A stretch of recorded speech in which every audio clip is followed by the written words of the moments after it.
नमस्कार। सभी विद्यार्थियों का ज्ञान रीति क्लासेज पे हार्दिक अभिनंदन, स्वागत, सत्कार। देखो विद्यार्थियों, साइकोलॉजी की क्लास में अपन पढ़ रहे थे व्यवहारवादी उपागम। व्यवहारवादी उपागम में आज अपन पढ़ने जा रहे हैं। सबसे पहले अपन ने पढ़ा था मनोविश्लेषणात्मक उपागम, जो सिगमंड फ्राइड वाला था। उसे साइकोलॉजी का क्या कहा गया था? प्रथम बल कहा गया था। अब देखो इसे क्या कहा जाता है? मनोविज्ञान का द्वितीय बल। व्यवहारवादी उपागम को क्या कहा जाता है? मनोविज्ञान का द्वितीय बल। याद रहेगा ना, व्यवहारवादी उपागम को क्या कहा जाता है? मनोविज्ञान का द्वितीय बल। अब देखिए व्यवहारवादी उपागम देने वाले कौन थे? वाटसन। अरे कौन थे?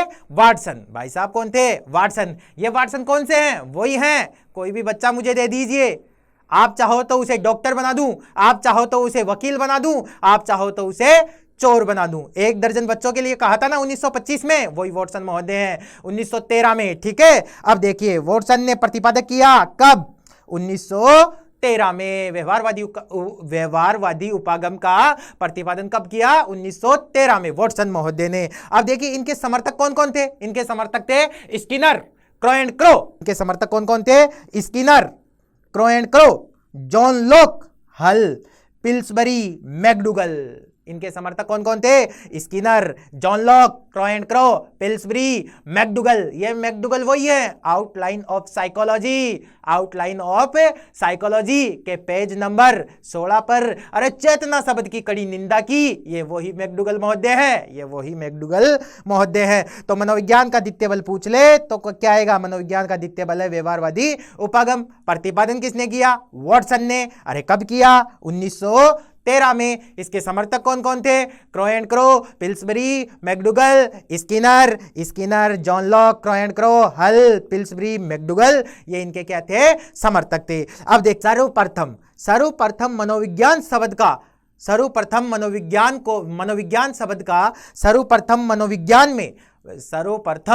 मनोविज्ञान में व्यवहार शब्द का प्रयोग करने वाले कौन थे? मैकडूगल थे। अरे कौन थे? मैकडूगल थे। सर्वप्रथम मनोविज्ञान में व्यवहार शब्द का प्रयोग किसने किया? मैकडूगल महोदय ने किया। सर्वप्रथम मनोविज्ञान में व्यवहार शब्द का प्रयोग करने वाले कौन थे? मैकडूगल महोदय थे। और मैकडूगल महोदय की बुक कौन सी थी? Outline of psychology. Outline of psychology. Outline of psychology. अरे क्या थी? Outline of psychology. Outline of psychology की पेज नंबर 16 पर चेतना शब्द की कड़ी निंदा करने वाले कौन थे? मैकडूगल ही थे। आइए भाई साहब आगे चलते हैं अपन। पिल्सबरी। सर्वप्रथम व्यवहार का विज्ञान कहने वाले कौन थे? पिल्सबरी। सर्वप्रथम व्यवहार को विज्ञान कहने वाले कौन थे? पिल्सबरी। सर्वप्रथम व्यवहार को विज्ञान कहने वाले कौन थे? सर्वप्रथम व्यवहार का विज्ञान कहने वाले कौन थे? पिल्सबरी। सर्वप्रथम व्यवहार का विज्ञान कहने वाले पूछ ले तो क्या आएगा? पिल्सबरी आएगा। और इनकी बुक कौन सी थी? मनोविज्ञान के मूल तत्व। इनकी बुक कौन सी थी भैया? मनोविज्ञान के मूल तत्व। अब देखो इनकी विचारधारा क्या है। इसकी विचारधारा यह है कि किसी भी प्राणी के सामने अगर कोई उद्दीपक होता है तो उस उद्दीपक को देख के वह क्या करता है? अनुक्रिया करता है। किसी भी प्राणी के सामने कोई उद्दीपक होता है तो उस उद्दीपक को देख के वह क्या करता है? अनुक्रिया करता है। और उद्दीपक व अनुक्रिया के मध्य साहचर्य से जो संबंध स्थापित होता है, फिर उससे क्या होता है? व्यवहार में परिवर्तन होता है। क्या कहा मैंने? सर्वप्रथम प्राणी के सामने कोई उद्दीपक होगा, उस उद्दीपक को देख के उसमें क्या करेगा? वो अनुक्रिया करेगा। और उद्दीपक व अनुक्रिया के मध्य क्या होगा? संबंध। और इस संबंध से जो साहचर्य स्थापित होगा, इस संबंध साहचर्य से जो व्यवहार में परिवर्तन होता है, यही क्या है? इसकी विचारधारा। अब देखो इस संप्रदाय में उद्दीपक व अनुक्रिया में साहचर्य स्थापित करके बालक के व्यवहार में परिवर्तन करने पर जोर दिया गया है। बालक के व्यवहार में परिवर्तन करने पर क्या दिया गया है? जोर दिया गया है। मतलब बालक के सामने कोई उद्दीपक होगा, उस उद्दीपक को देखकर वह क्या करेगा? अनुक्रिया करेगा। और फिर उद्दीपक व अनुक्रिया में क्या स्थापित होगा? साहचर्य स्थापित होगा। और इस साहचर्य से व्यवहार में क्या होगा? परिवर्तन होगा। यही इसकी क्या है? मुख्य विचारधारा। अब देखिए आप आगे। अब देखो जॉन बॉट्स वाटसन। अरे वाटसन का पूरा नाम पूछ ले तो तो क्या आएगा? John bots Watson. अरे वाटसन का पूरा नाम पूछ ले तो क्या आएगा? John bots Watson. ये कहां के थे? अमेरिका के थे। अरे ये कहां के थे? अमेरिका के थे। और व्यवहार के जनक भी कहा जाता है। अरे व्यवहारवाद का जनक पूछ ले तो क्या आएगा? वाटसन। अरे व्यवहारवाद का जनक पूछ ले तो क्या आएगा? वाटसन। अब देखिए अमेरिका के कोलंबिया विश्वविद्यालय के क्या थे? प्रोफेसर थे। अमेरिका के कोलंबिया विश्वविद्यालय के क्या थे? प्रोफेसर थे। अब देखो इनकी पुस्तकें कौन कौन सी है? एग्जाम में सीधा पूछ लेता है पुस्तकें कौन कौन सी है? बिहेवियरिज्म व्यवहारवाद। दूसरी पुस्तक कौन सी है? Psychology as behaviouristic view. Psychology as behaviouristic view, मनोविज्ञान का व्यवहारवादी दृष्टिकोण। और इनकी एक पत्रिका भी है, वो क्या है? Psychological review. ये मासिक पत्रिका है। साइकोलॉजिकल रिव्यू मासिक पत्रिका है। अरे व्यवहारवाद का जनक वाटसन। अरे कहां के थे? अमेरिका के थे। अरे कोलंबिया विश्वविद्यालय के क्या थे? प्रोफेसर थे। इनकी पुस्तकें कौन कौन सी है? बिहेवियरिज्म व्यवहारवाद, साइकोलॉजी एज बिहेवियरिस्टिक व्यू, मनोविज्ञान का व्यवहारवादी दृष्टिकोण। और इनकी मासिक पत्रिका क्या है? Psychological review. ये क्या है? मासिक पत्रिका। और वाटसन का पूरा नाम पूछ ले तो क्या आएगा? John bots Watson. बात समझ में आ रही है ना? चलो भैया आगे। अब देखो 1913 में इनको क्या कहा गया? 1913 में इन्होंने क्या दिया? व्यवहारवाद का सिद्धांत। अरे 1913 में इन्होंने क्या दिया? व्यवहारवाद का सिद्धांत। 1913 में इन्होंने क्या दिया भैया? वाटसन ने 1913 में व्यवहारवाद का सिद्धांत दिया। अब देखो मनुष्य के व्यवहार को गणितीय सूत्र में प्रतिपादित किया। मनुष्य के व्यवहार को गणितीय सूत्र में प्रतिपादित किया। और गणितीय सूत्र क्या था? R बराबर FSO। अरे क्या था? R बराबर FSO। R बराबर FSO। R मतलब अनुक्रिया। R मतलब अनुक्रिया। अरे O मतलब प्राणी। अरे O मतलब प्राणी। F मतलब कार्य। और S मतलब उद्दीपक। देखो R मतलब अनुक्रिया, F मतलब कार्य, S मतलब उद्दीपक, O मतलब प्राणी। अर्थात प्राणी का व्यवहार अरे वातावरण से मिले वांछित उद्दीपक, प्राणी का व्यवहार वातावरण से मिले वांछित उद्दीपक जो उसे अनुक्रिया करने के लिए प्रेरित करे, अब देखो प्राणी का व्यवहार वातावरण से मिले वांछित उद्दीपक जो मनुष्य को कार्य करने के लिए प्रेरित करे। वातावरण से मिले वांछित उद्दीपक, प्राणी का व्यवहार वातावरण से मिले वांछित उद्दीपक जो उसे कार्य करने के लिए प्रेरित करे, इन दोनों के मध्य अंतःक्रिया से मनुष्य का व्यवहार निर्धारित होता है। इन दोनों के मध्य अंतःक्रिया से मनुष्य का क्या होता है? व्यवहार निर्धारित होता है। मतलब प्राणी का व्यवहार वातावरण से मिले उद्दीपक जो उसे कार्य करने के लिए क्या करे? प्रेरित करे। उसे कार्य करने के लिए क्या करे? प्रेरित करे। उसे कार्य करने के लिए क्या करे? प्रेरित करे। इन दोनों के मध्य अंतःक्रिया से मनुष्य का व्यवहार क्या होता है? निर्धारित होता है। अब देखिए विद्यार्थियों 1920 में इन्होंने एक अल्बर्ट नामक का बालक होता है उस पर प्रयोग किया। 1920 में बालक अल्बर्ट पर क्या किया?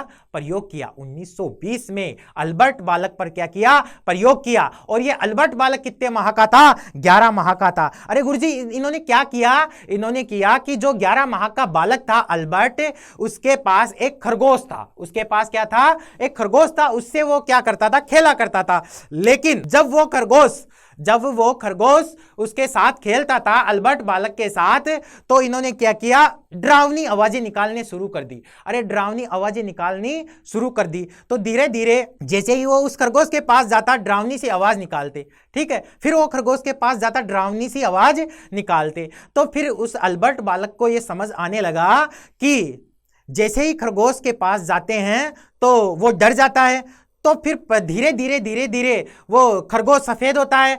उसी प्रकार जैसे किसी भी सफेद वस्तु को वो देखता तो वो डरने लगता, तो उसमें क्या हो गया? साहचर्य का संबंध स्थापित हो गया और वो बालक प्रत्येक सफेद वस्तु से क्या होने लग गया? देखते ही डरने लगा। अब देखो और इस प्रयोग से पावलोव के शास्त्रीय अनुबंधन के सिद्धांत को मान्यता प्रदान की। पावलोव के शास्त्रीय अनुबंधन के सिद्धांत को क्या दी? मान्यता दी। पावलोव का शास्त्रीय अनुबंधन सिद्धांत क्या था? कुत्ते वाला, जिसमें स्वाभाविक और अस्वाभाविक उद्दीपक के मध्य क्या होता है? साहचर्य स्थापित होता है। जिसमें स्वाभाविक और अस्वाभाविक उद्दीपक के मध्य क्या होता है? साहचर्य स्थापित होता है। इस प्रकार पावलोव के अनुबंधन सिद्धांत को क्या दी? मान्यता दी। अल्बर्ट बालक का प्रयोग क्या था? खरगोश के पास वो खेला करता था, ठीक है। जैसे ही वो खरगोश के पास जाता, डरावनी आवाजें निकाली जाती थी, डरावनी आवाजें निकाली जाती थी, तो धीरे धीरे खरगोश से वो डरने लगा, और खरगोश सफेद होता है इसलिए वो प्रत्येक वस्तु से क्या हो गया, धीरे धीरे डरने लग गया, अर्थात वो सफेद वस्तु को देखते ही डर जाता। इस प्रकार सफेद वस्तु और उस बालक के मध्य क्या स्थापित हो गया, साहचर्य स्थापित हो गया। अब देखो 1925 में एक दर्जन बालक सिद्धांत दिया, 1925 में एक दर्जन बालक सिद्धांत दिया वॉटसन ने, और कहा कि आप मुझे कोई भी बालक दे दीजिए। एक दर्जन बालक सिद्धांत दिया और कहा कि आप मुझे कोई भी बालक दे दीजिए, आप चाहो तो मैं उसे चोर बना दूं, आप चाहो तो मैं उसे डकैत बना दूं, आप चाहो तो मैं उसे डॉक्टर बना दूं, आप चाहो तो मैं उसे इंजीनियर बना दूं। अर्थात व्यवहारवादियों में वॉटसन ने वंशानुक्रम से ज्यादा वातावरण को महत्वपूर्ण माना। अरे वंशानुक्रम से ज्यादा किसको महत्वपूर्ण माना, वातावरण को महत्वपूर्ण माना। मुझे एक दर्जन बालक दे दो, मैं उन्हें चोर, वकील, जज,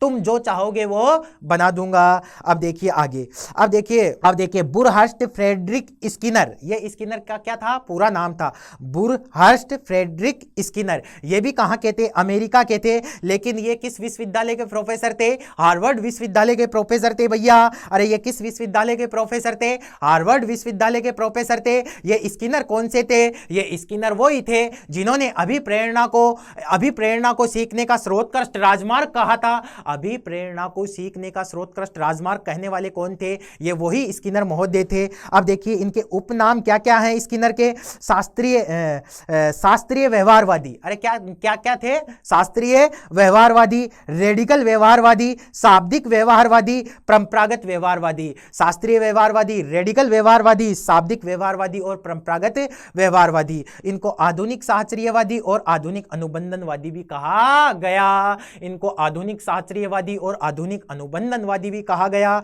देखिए शास्त्रीय व्यवहारवादी, रेडिकल व्यवहारवादी, शास्त्रीय व्यवहारवादी, रेडिकल व्यवहारवादी, शाब्दिक व्यवहारवादी, परंपरागत व्यवहारवादी, इनको आधुनिक साहचर्यवादी और आधुनिक अनुबंधनवादी भी कहा गया। आधुनिक साहचर्यवादी और आधुनिक अनुबंधनवादी भी कहा गया। अब देखिए पावलोव और थॉर्नडाइक, पावलोव कुत्ते वाला और थॉर्नडाइक बिल्ली वाला।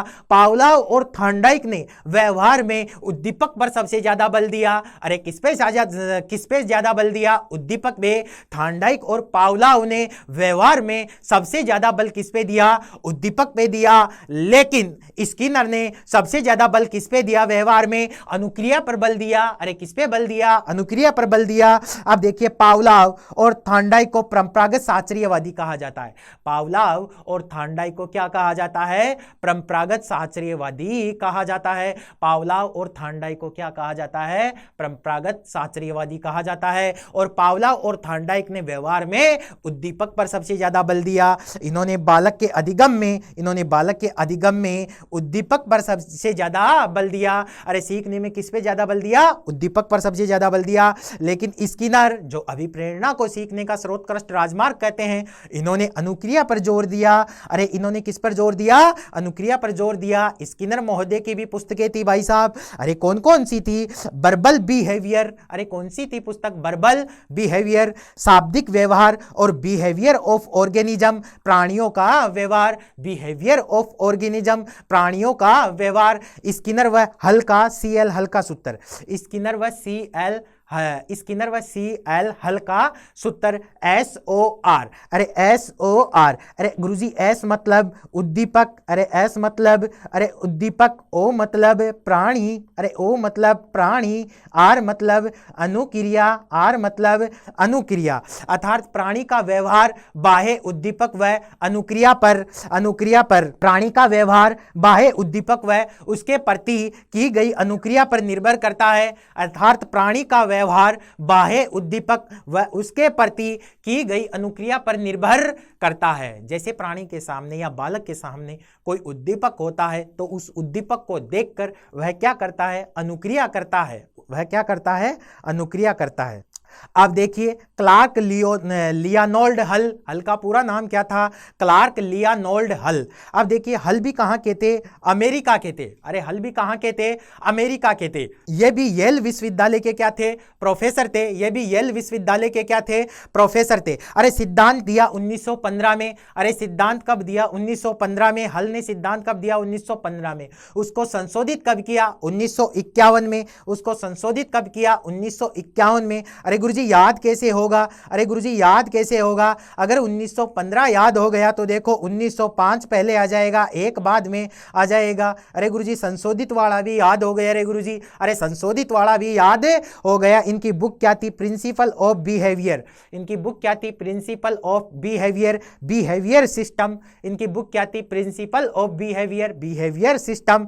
अब देखिए क्लार्क लियोनाल्ड हल, हल का पूरा नाम क्या था? क्लार्क लियोनाल्ड हल अमेरिका के थे। ये कहाँ के थे? अमेरिका के थे। और येल विश्वविद्यालय के क्या थे? प्रोफेसर थे। येल विश्वविद्यालय के क्या थे? प्रोफेसर थे। गुरुजी सिद्धांत कब दिया? 1915 में दिया। और संशोधित कब किया? संशोधित किया गुरुजी 1951 में। याद कैसे रहेगा? 5 पहले लिख देना, एक बाद में लिख देना। अरे बुक भी याद कर लेना, प्रिंसिपल ऑफ बिहेवियर और बिहेवियर सिस्टम। चलिए गुरुजी आगे।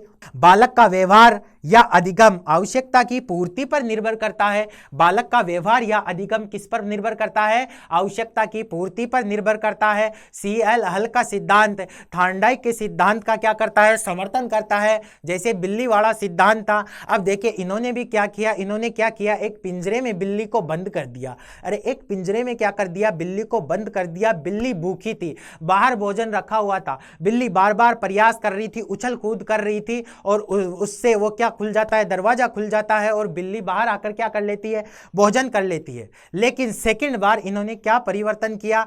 बिल्ली को पहले ही दफा कर क्या कर दिया? भोजन करा दिया। अरे बिल्ली को पहले ही दफा कर क्या करा दिया? भोजन करा दिया। अर्थात पेट भरकर क्या कर लिया? बिल्ली ने भोजन कर लिया। अब देखो बाहर भोजन रखा गया, बिल्ली 1-2 बार प्रयास करी, लेकिन वो चुपचाप से फिर क्या कर गई? बैठ गई, क्योंकि बिल्ली का पेट पहले से ही भरा हुआ था। ठीक है। अब तीसरी बार क्या किया उसने? तीसरी बार क्या किया? बिल्ली भूखी थी। तीसरी बार क्या किया उन्होंने? बिल्ली भूखी थी और बाहर नकली भोजन रखा हुआ था। बाहर नकली भोजन रखा हुआ था। बिल्ली बार बार पिंजरे के अंदर प्रयास कर रही थी। अचानक से दरवाजा खुल जाता है, बिल्ली बाहर चली जाती है, उसको भोजन नहीं मिलता है, उसका पेट नहीं भरता है, तो वो वापस चली जाती है। फिर यही प्रक्रिया दोहराई जाती है, फिर यही प्रक्रिया दोहराई जाती है। अंत में बिल्ली समझ जाती है कि बाहर जाने का कोई मतलब नहीं, वहाँ तो नकली भोजन रखा हुआ है। तो इस प्रकार आवश्यकता की पूर्ति पर निर्भर करता है सीएल हल का सिद्धांत। अब देखिए क्रो एंड क्रो। अब देखिए क्रो एंड क्रो, बालक को 20वीं शताब्दी कहने वाले यही क्रो एंड क्रो थे। अब देखिए Daniel Crow, Alice Crow. Crow and Crow का पूरा नाम क्या है? Daniel Crow, Alice Crow. अब देखिए आप, ये भी कहाँ के थे? अमेरिका के थे। ये भी कहाँ के थे? अमेरिका के थे। इनकी भी बुकें कौन कौन सी थी? Psychology, child psychology. अरे बुकें कौन कौन सी थी? Psychology, child psychology. कौन कौन सी बुकें थी? Psychology, child psychology. अब हम पढ़ेंगे संरचनावादी उपागम। अरे अब हम क्या पढ़ेंगे? संरचनावादी उपागम। दिया किसने? विलियम वुंट ने दिया भाई साहब। अरे किसने दिया? संरचनावादी उपागम को किसने दिया? विलियम वुंट ने दिया। लेकिन ज्यादा विकास किसके काल में हुआ? ज्यादा विकास किसने किया? टिचनर ने कहा। ज्यादा विकास किसने किया? टिचनर ने किया। देखो संरचनावादी उपागम दिया तो विलियम वुंट ने दिया था भाई साहब। सबसे पहले दिया किसने दिया? दिया किसने था? विलियम वुंट ने दिया था। लेकिन ज्यादा विकास किसने किया? टिचनर ने किया। तो प्रतिपादन कौन हो गया? टिचनर। अरे प्रतिपादन कौन हो गया? टिचनर हो गया। संरचनावादी उपागम का प्रतिपादन कौन हो गया? टिचनर हो गया। संरचनावादी उपागम का प्रतिपादन कौन हो गया?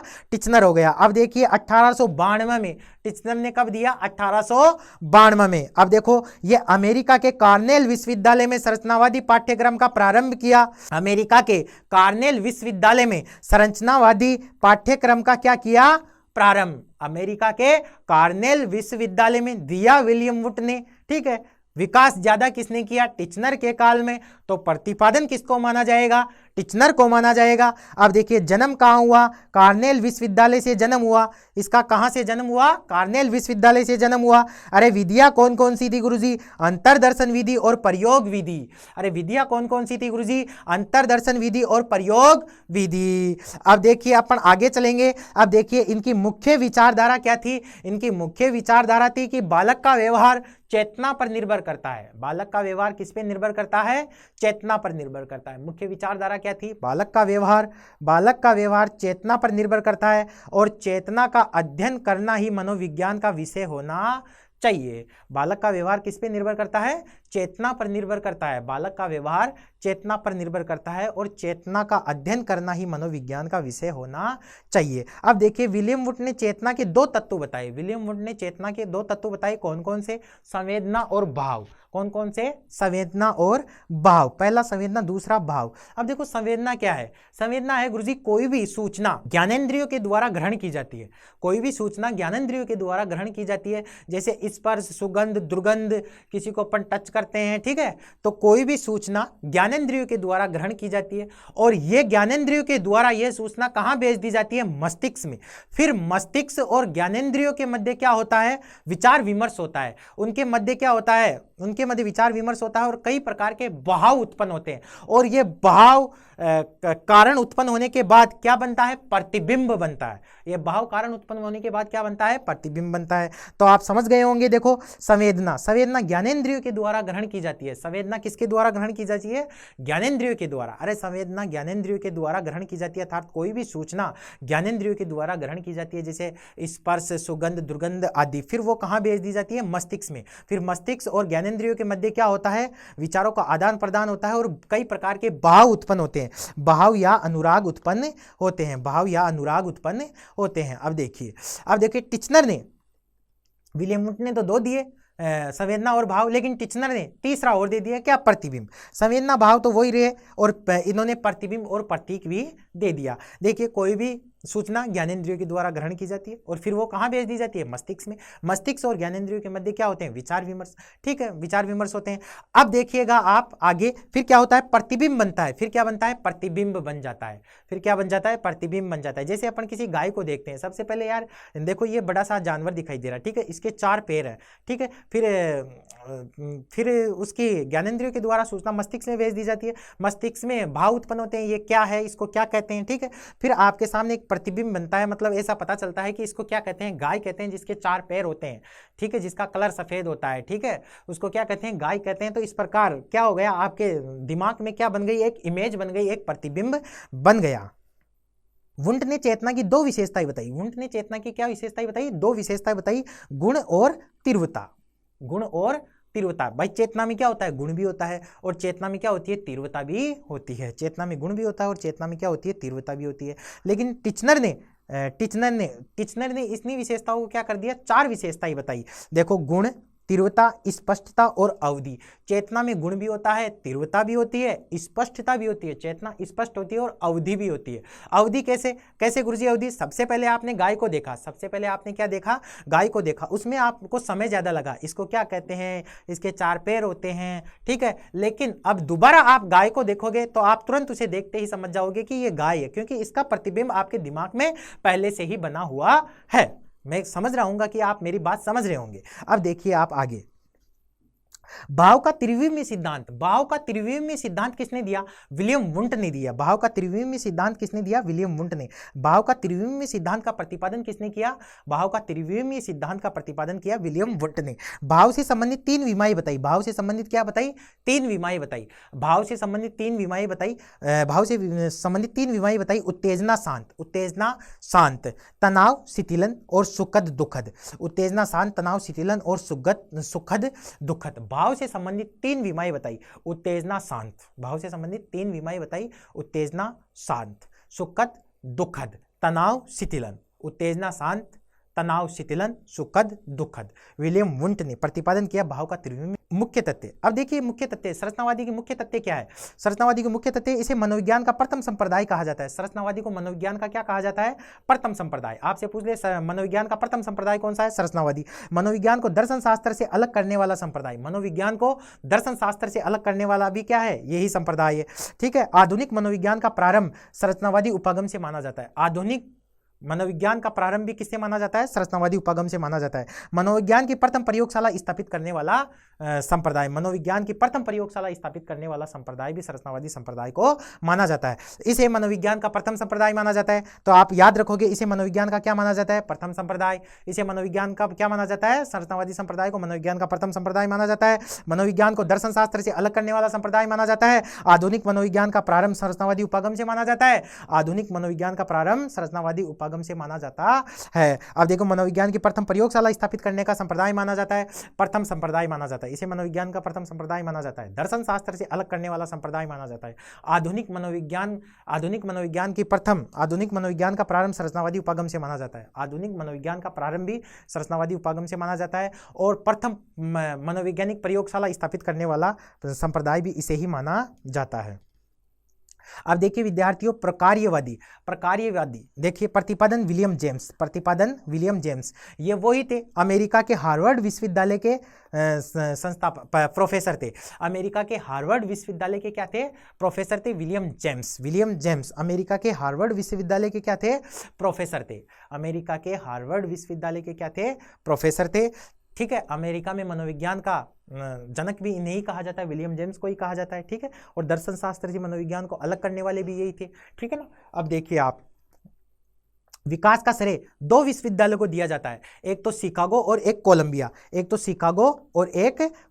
अब देखो, शिकागो विश्वविद्यालय में इनके समर्थक कौन कौन थे और कोलंबिया विश्वविद्यालय में इनके समर्थक कौन कौन थे? शिकागो विश्वविद्यालय में समर्थक थे जॉन डीवी, एंजिल और हार्विकार। अरे शिकागो विश्वविद्यालय में इनके समर्थक कौन कौन थे? जॉन डीवी, हार्विकार और एंजिल। शिकागो विश्वविद्यालय में इनके समर्थक कौन कौन थे? जॉन डीवी, एंजिल और हार्विकार। और कोलंबिया विश्वविद्यालय में समर्थक कौन कौन थे? थॉर्नडाइक और वुडवर्थ। कोलंबिया विश्वविद्यालय में समर्थक कौन कौन थे? थॉर्नडाइक और वुडवर्थ। कुछ शिकागो विश्वविद्यालय में कौन कौन थे? जॉन डीवी, एंजिल और हार्विकार। शिकागो विश्वविद्यालय में समर्थक कौन कौन थे? जॉन डीवी, एंजिल और हार्विकार। और कोलंबिया विश्वविद्यालय में कौन कौन? जॉन डीवी, एंजिल और हार्विकार। और कोलंबिया विश्वविद्यालय में कौन कौन से? थॉर्नडाइक और वुडवर्थ। अब देखिए आगे, अब देखिए मुख्य विचारधारा क्या थी? इसकी मुख्य विचारधारा थी, प्रेरकीय उपगम की मुख्य विचारधारा क्या थी? अधिगम व्यवहार के अध्ययन, अर्थात मनुष्य का शारीरिक विकास, मनुष्य का शारीरिक संरचना जितनी स्वस्थ रहेगी, उसकी ज्ञानेंद्रियों का विकास भी उतना ही मजबूत होगा, और वो इन दोनों के संयोजन से ज़्यादा जल्दी सीख पाएगा। चेतना के स्थान पर मानसिक क्रियाओं के अध्ययन पर बल दिया। अब इन्होंने क्या किया? चेतना के स्थान पर चेतना को हटाया और मानसिक क्रियाओं के अध्ययन पर ज़्यादा बल दिया। चेतना के स्थान पर मानसिक क्रियाओं के अध्ययन पर ज़्यादा बल दिया। प्रत्येक मनुष्य का व्यवहार दैहिक विज्ञान पर निर्भर करता है। प्रत्येक मनुष्य का व्यवहार किस पर निर्भर करता है?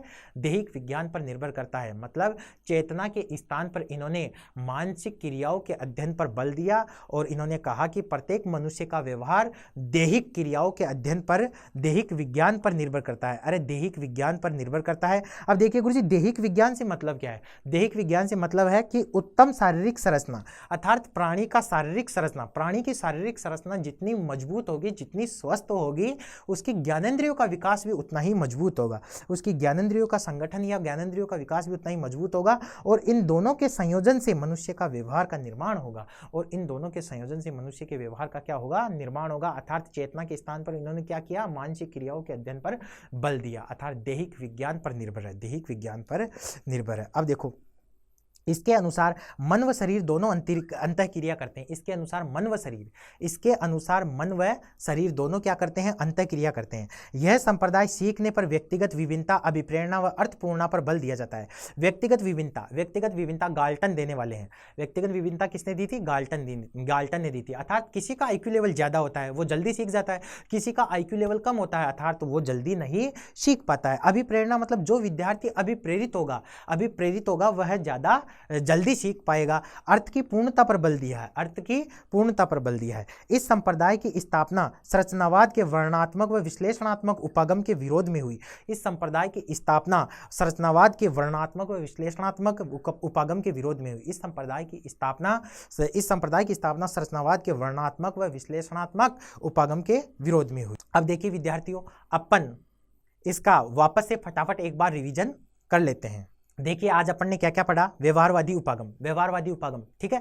इसको क्या कहा जाता है, मनोविज्ञान का द्वितीय बल कहा जाता है। प्रथम बल किसे कहा था, मनोविश्लेषणात्मक उपागम सिगमंड फ्राइड वाले को। अब देखिए मनोविज्ञान का द्वितीय बल, इसे मनोविज्ञान का क्या कहा जाता है, द्वितीय बल। प्रतिपादन किसने किया, वाटसन ने 1913 में, ठीक है। प्रतिपादन किसने किया, वाटसन ने 1913 में।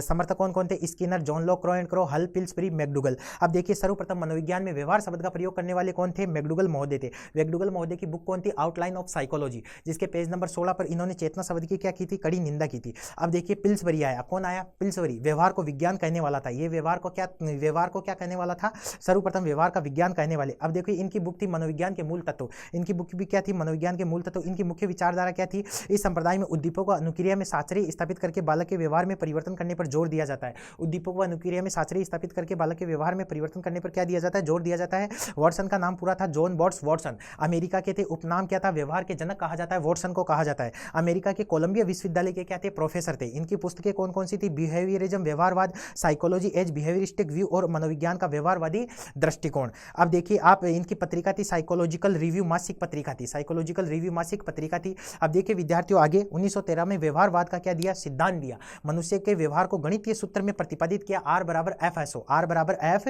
एसओ, आर बराबर एफ एसओ, आर बराबर एफ एसओ। आर मतलब अनुक्रिया, एफ मतलब कार्य, एस मतलब उद्दीपक, ओ मतलब प्राणी। अब देखिए प्राणी का व्यवहार वातावरण से मिले वांछित उद्दीपक जो मनुष्य को कार्य करने के लिए प्रेरित करे, इन दोनों के मध्य अंतःक्रिया से मनुष्य का व्यवहार क्या होता है, निर्धारित होता है। अब देखिए विद्यार्थियों 1920 में बालक अल्बर्ट पर क्या किया, प्रयोग किया। ये 11 माह का था, मैंने बता दिया प्रयोग में क्या किया इसने। और इस प्रयोग में पावलोव के शास्त्रीय अनुबंधन के सिद्धांत को क्या दी, मान्यता प्रदान की। 1925 में कहा 1 दर्जन बालक दे दो, आप चाहो तो उसे डॉक्टर बना दूं, इंजीनियर बना दूं, ठीक है। अब देखिए स्किनर का पूरा नाम क्या था, बुरहर्स्ट फ्रेडरिक स्किनर। ये अमेरिका के ही थे, हार्वर्ड विश्वविद्यालय, अमेरिका के हार्वर्ड विश्वविद्यालय के क्या थे, प्रोफेसर थे। उपनाम क्या क्या है, शास्त्रीय व्यवहारवादी और रेडिकल व्यवहारवादी, शाब्दिक व्यवहारवादी, परंपरागत व्यवहारवादी, आधुनिक शास्त्रीयवादी व आधुनिक अनुबंधनवादी भी कहा जाता है। अब देखिए विद्यार्थियों आगे, पावलोव व थांडाई को क्या कहा जाता है, परंपरागत शास्त्रीयवादी। पावलोव व थांडाई को तो परंपरागत शास्त्रीयवादी कहा जाता है। अब देखिए इन्होंने बालक के अधिगम में उद्दीपक पर ज्यादा जोर दिया। पावलोव व थांडाई ने